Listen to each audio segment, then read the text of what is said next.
Muito bem, a nossa aula de hoje faz referência à vinda da família real para o Brasil em 1808. No entanto, eu chamo a atenção de vocês para que vocês fiquem atentos aos fatos que a gente aqui está apontando e narrando para vocês no que se refere ao que está acontecendo na Europa. Porque esse fator predominantemente é que vai fazer com que ocorra a vinda da família real para o Brasil em 1808, tá certo? Vamos lá. A vinda da família real para o Brasil é um evento que ficou também conhecido como a transferência da corte portuguesa para o Brasil. Isso vai ocorrer entre 1807 e 1808, ou seja, a família real sai de Portugal em 1807 e vai chegar aqui no Brasil em 1808. E foi consequência da invasão das tropas francesas no território português. Para evitar, de certa forma, essa estrutura de invasão napoleônica e que não afetasse a corte portuguesa, Dom João, que era príncipe regente e que futuramente vai ser coroado como rei de Portugal com o título de Dom João VI, ordenou a mudança da corte para o Brasil, tá certo?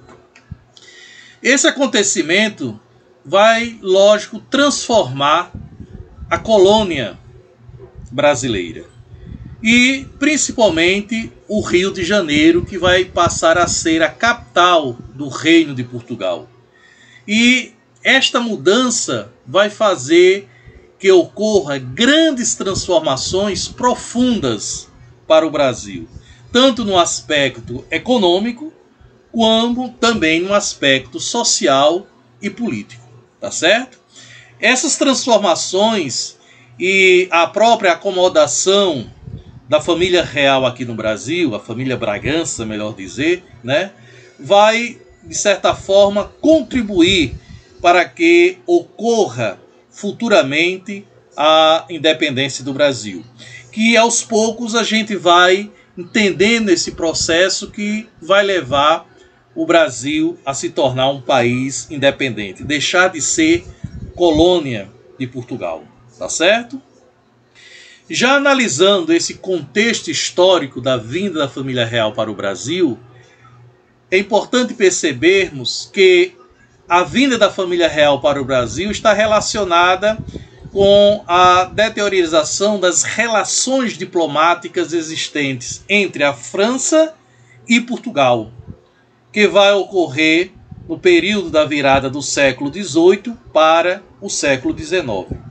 Essa situação tem relação com os acontecimentos que foram ocasionados pela eclosão da Revolução Francesa a partir de 1789. E quais foram esses elementos da Revolução Francesa, né, que vai fazer com que venha fragilizar os interesses da corte portuguesa? Esses acontecimentos que estão aí envolvidos dentro do caráter da Revolução Francesa vai ser o próprio pensamento liberal e o pensamento iluminista que eclodiu na França. E este pensamento vai ser contra as monarquias absolutistas dos países da Europa. Por sua vez, é importante percebermos que Portugal era um país de caráter absolutista. E os ideais da Revolução Francesa são totalmente contras ao absolutismo e às ideias da conjuntura econômica mercantilista. Tá certo? Então, a existência da Revolução na França era, de certa forma, aí um risco às monarquias absolutistas de toda a Europa. Por isso, a família real tem essa preocupação de vir para o Brasil mediante algumas determinações que serão tomadas por Napoleão Bonaparte. Então, o objetivo seria dessas monarquias absolutistas se organizarem para derrubar os revolucionários e restaurar o absolutismo na Europa.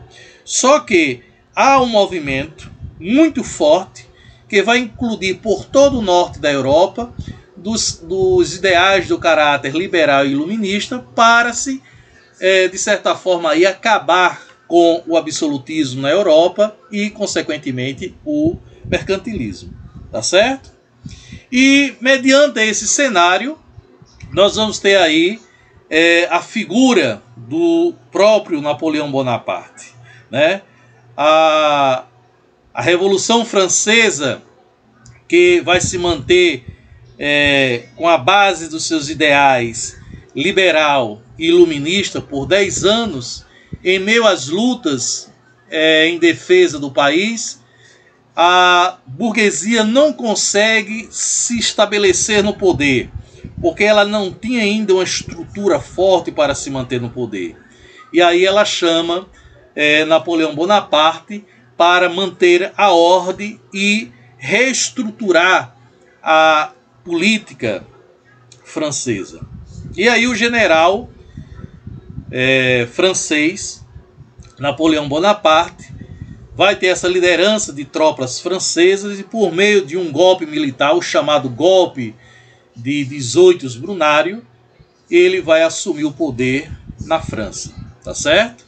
A ascensão de Napoleão ao poder francês vai estar relacionada aí à relação entre franceses e ingleses, que vai piorar. Quando Napoleão chega ao poder, a relação diplomática com a Inglaterra fica bastante complicada, tá certo? E aí a existência de um regime que ameaça a existência das monarquias absolutistas, por si só, contribuiu por reforçar a aliança existente entre os portugueses e ingleses. Durante o período revolucionário, os portugueses haviam assinado um acordo de proteção militar com os ingleses.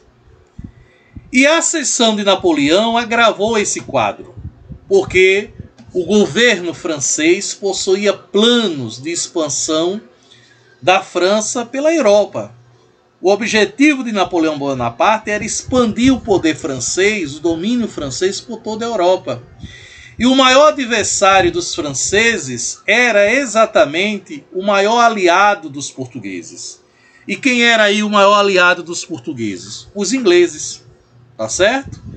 E em 1803, Napoleão Bonaparte entra em guerra com a Inglaterra e sai derrotado. Essa derrota de Napoleão caracteriza aí o grande poder bélico dos ingleses. E Napoleão Bonaparte percebe que não consegue invadir a Inglaterra, porque, como nós sabemos, neste momento a melhor e a maior frota naval do mundo era a inglesa, tá certo? E aí Napoleão, para prejudicar os ingleses, principalmente no que se diz respeito ao caráter econômico, Napoleão Bonaparte vai criar um decreto que é o decreto do bloqueio continental, tá certo? E o que vai ser, na verdade, esse decreto que vai ser criado em 1806. O bloqueio continental proíbe qualquer país da Europa de comercializar e de receber em seus portos navios ingleses. Ou seja, de comercializar produtos ingleses e de receber em seus portos navios ingleses. Então isso foi uma forma que Napoleão Bonaparte encontrou para poder prejudicar a Inglaterra. Por sua vez, e através desse decreto, o regime de Portugal já começou a cogitar a possibilidade de se mudar para o Brasil.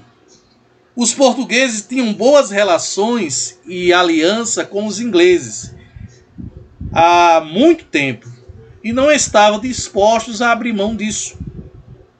Então Napoleão Bonaparte ele dá um ultimato a Portugal e determina que até setembro de 1807, para que os portugueses adotassem uma série de medidas contra a Inglaterra, entre as quais estava o fechamento dos portos para as embarcações inglesas, a prisão de ingleses e o confisco dos seus bens. Portugal tem que fazer isso aí. Se Portugal não fizesse isso, Napoleão Bonaparte iria invadir Portugal.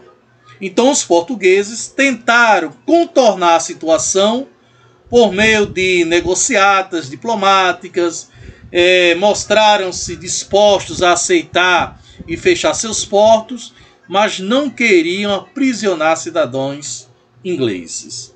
Tá certo? E aí os franceses exigiram os seus termos e forçaram Dom João a manter aquilo que haviam determinado os franceses. E não querendo acabar com essa relação muito boa com os ingleses, Dom João não aceita essas exigências de Napoleão.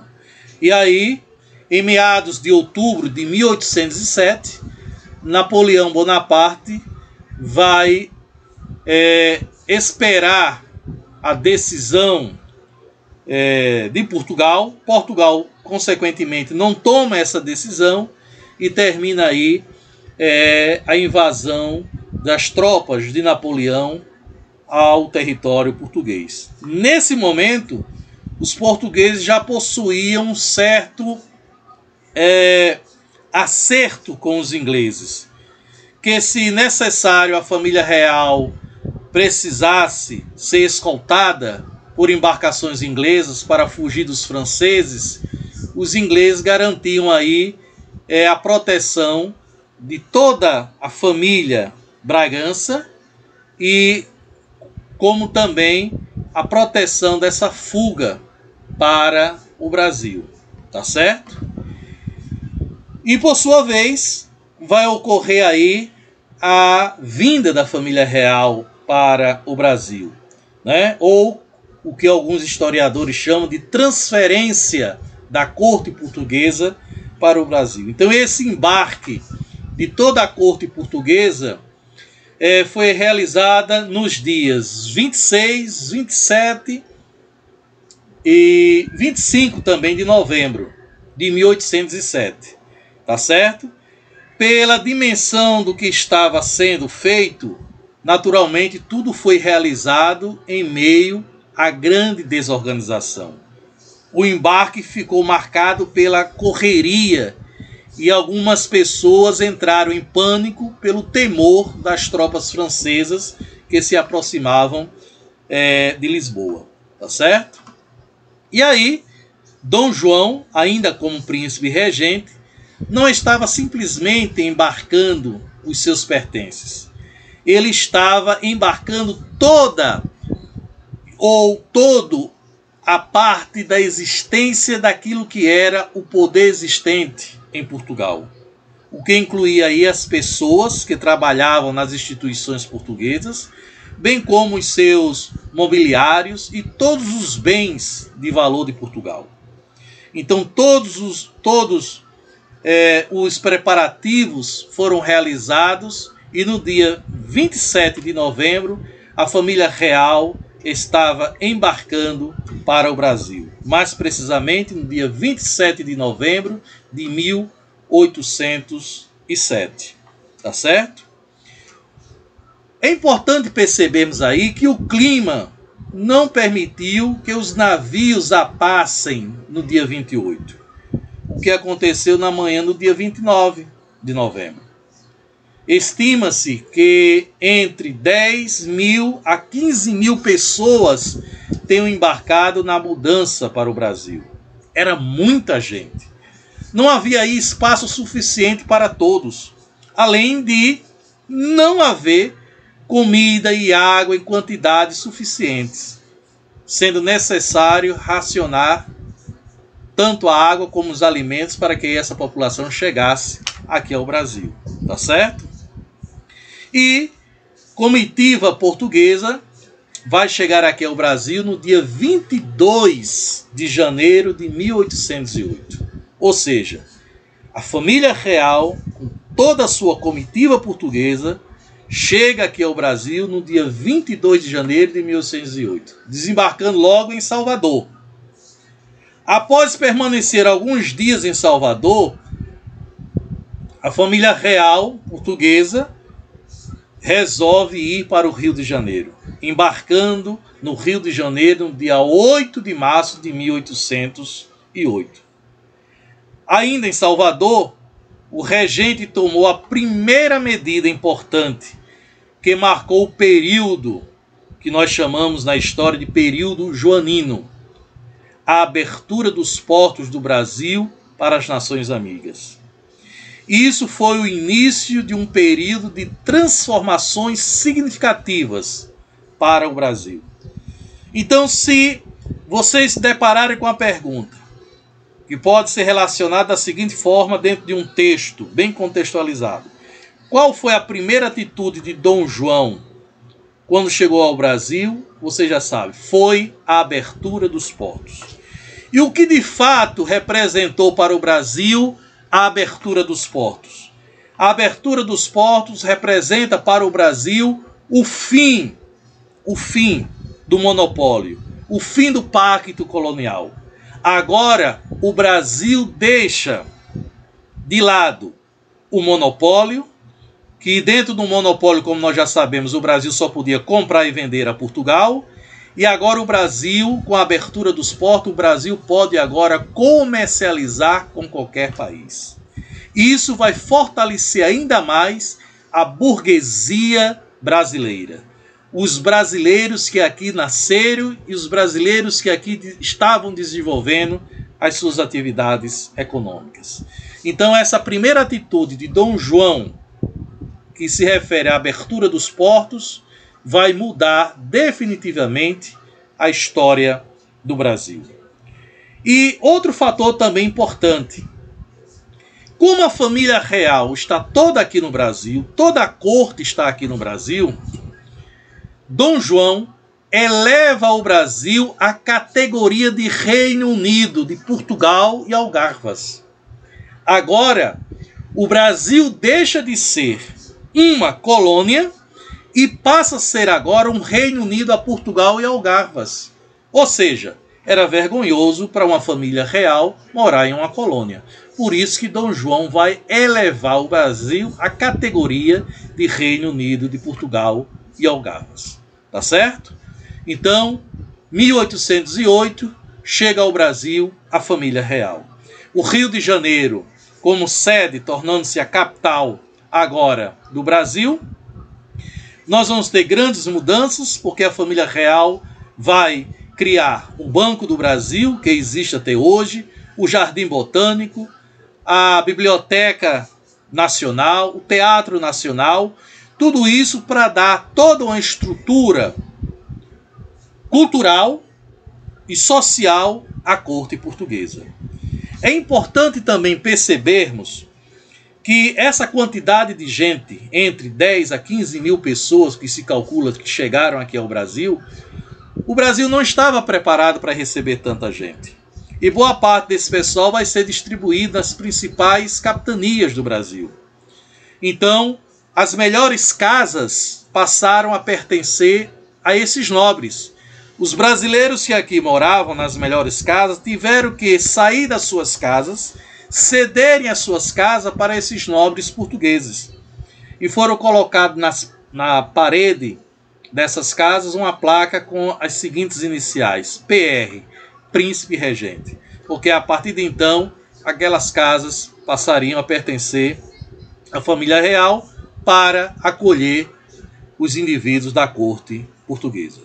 Pois bem, minha gente, esta é a nossa aula de hoje sobre a vinda da família real para o Brasil.